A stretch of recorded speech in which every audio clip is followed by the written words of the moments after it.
So our culture is flourishing, but so is our environment. 72% of my country is under forest cover. Our constitution demands that a minimum of 60% of Bhutan's total land shall remain under forest cover for all time.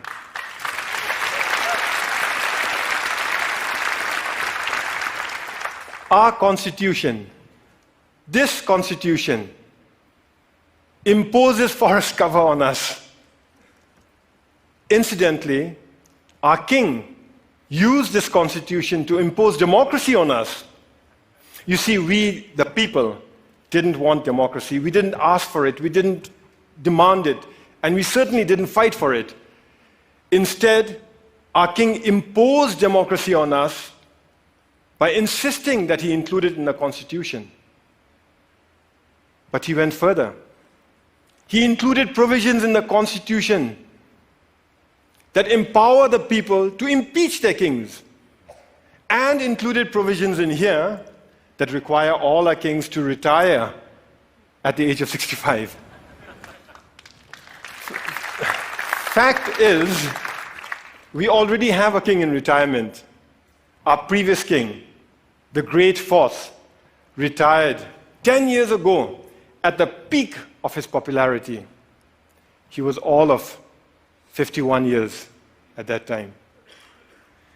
So as I was saying, 72% of our country is under forest cover. And all that forest is pristine.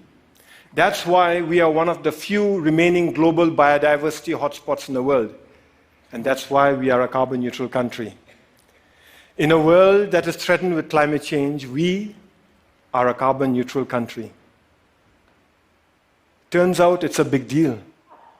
Of the 200 odd countries in the world today, it looks like we are the only one that's carbon neutral. Actually, that's not quite accurate. Bhutan is not carbon neutral. Bhutan is carbon negative. Our entire country generates 2.2 million tons of carbon dioxide. But our forests, they sequester more than 3 times that amount. So we are a net carbon sink for more than 4 million tons of carbon dioxide each year. But that's not all. We export most of the renewable electricity we generate from our fast-flowing rivers. So today, the clean energy that we export offsets about 6 million tons of carbon dioxide in our neighborhood. By 2020, we'll be exporting enough electricity to offset 17 million tons of carbon dioxide. And if we were to harness even half our hydropower potential, and that's exactly what we're working at, the clean, green energy that we export would offset something like 50 million tons of carbon dioxide a year. That is more CO2 than what the entire city of New York generates in 1 year. So inside our country, we are a net carbon sink. Outside, we are offsetting carbon. And this is important stuff. You see, the world is getting warmer. And climate change is a reality. Climate change is affecting my country. Our glaciers are melting, causing flash floods and landslides, which in turn are causing disaster and widespread destruction in our country. I was at that lake recently. It's stunning. That's how it looked 10 years ago. And that's how it looked 20 years ago. Just 20 years ago, that lake didn't exist. It was a solid glacier. A few years ago, a similar lake breached its dams and wreaked havoc in the valleys below. That destruction was caused by one glacial lake. We have 2,700 of them to contend with. The point is this: my country and my people have done nothing to contribute to global warming. But we are already bearing the brunt of its consequences. And for a small, poor country, one that is landlocked and mountainous, it is very difficult. But we are not going to sit on our hands doing nothing. We will fight climate change. That's why we have promised to remain carbon neutral. We first made this promise in 2009 during COP15 in Copenhagen. But nobody noticed. Governments were so busy arguing with one another and blaming each other for causing climate change that when a small country raised our hands and announced, we promise to remain carbon neutral for all time, nobody heard us. Nobody cared. Last December in Paris, at COP21, we reiterated our promise to remain carbon neutral for all time to come. This time we were heard. We were noticed and everybody cared. What was different in Paris was that governments came around together to accept the realities of climate change and were willing to come together and act together and work together. All countries, from the very small to the very large, committed to reduce their greenhouse gases emissions. The UN Framework Convention for Climate Change says that if these so-called intended commitments are kept, we'd be closer to containing global warming by 2 degrees Celsius. By the way, I've requested the TED organizers here to turn up the heat in here by 2 degrees. So if some of you are feeling warmer than usual, you know who to blame. It's crucial that all of us keep our commitments. As far as Bhutan is concerned, we will keep our promise to remain carbon neutral.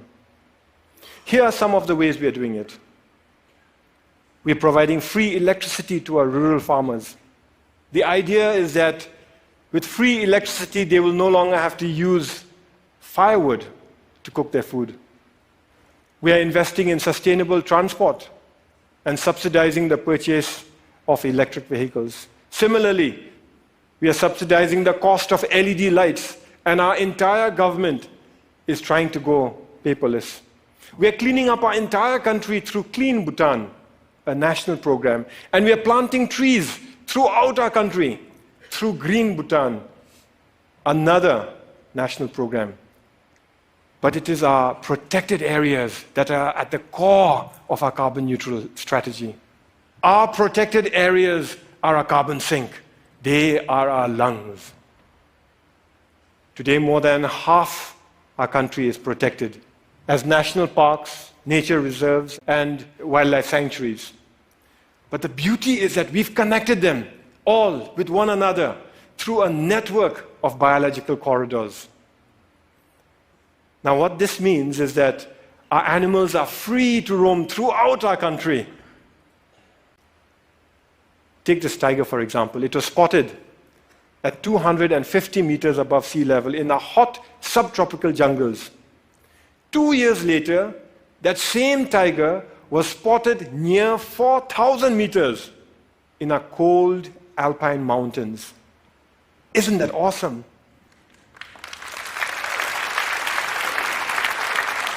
We must keep it that way. We must keep our parks awesome.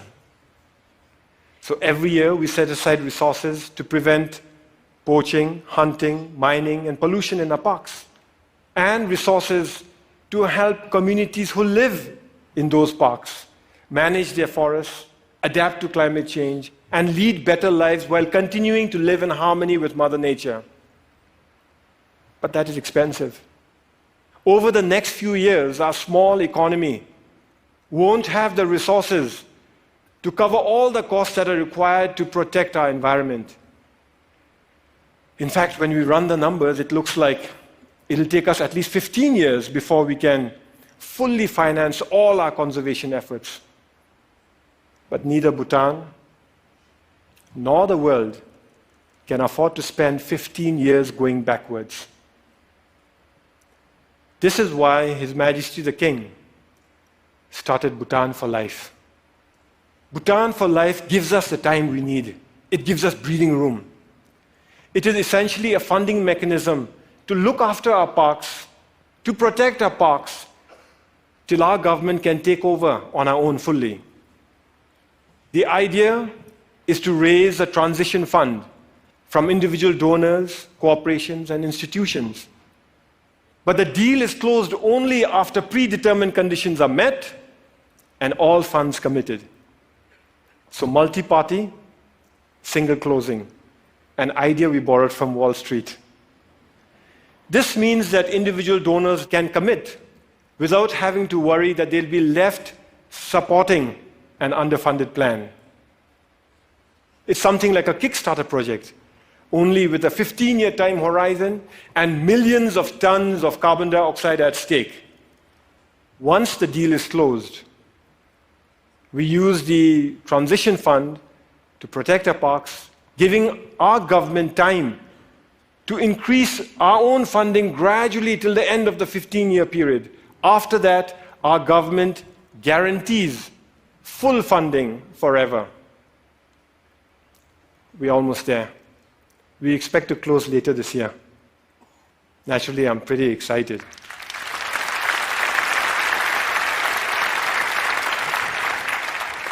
The World Wildlife Fund is our principal partner in this journey.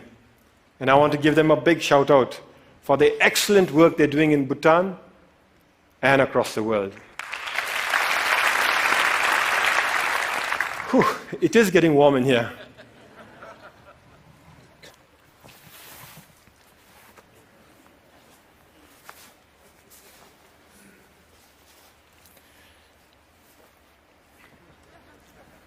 I thank you for listening to our story. A story of how we are keeping our promise to remain carbon neutral. A story of how we are keeping our country pristine for ourselves, our children, for your children, and for the world. But we are not here to tell stories, are we? We are here to dream together. So in closing, I'd like to share one more dream that I have. What if we could mobilize our leadership and our resources, our influence and our passion to replicate the Bhutan for Life idea to other countries so that they too can conserve their protected areas for all time? After all, there are many other countries who face the same issues that we face. They too have natural resources that can help win the world's fight for sustainability. Only they may not have the ability to invest in them now. So what if we set up Earth for Life, a global fund, to kickstart the Bhutan for Life throughout the world? I invite you to help me to carry this dream beyond the borders to all those who care about our planet's future. After all, we're here to dream together, to work together, to fight climate change together, to protect our planet together. Because the reality is, we are in it together. Some of us might dress differently, but we are in it together. Thank you very much. And Thank you. Thank you. Thank you. Thank you.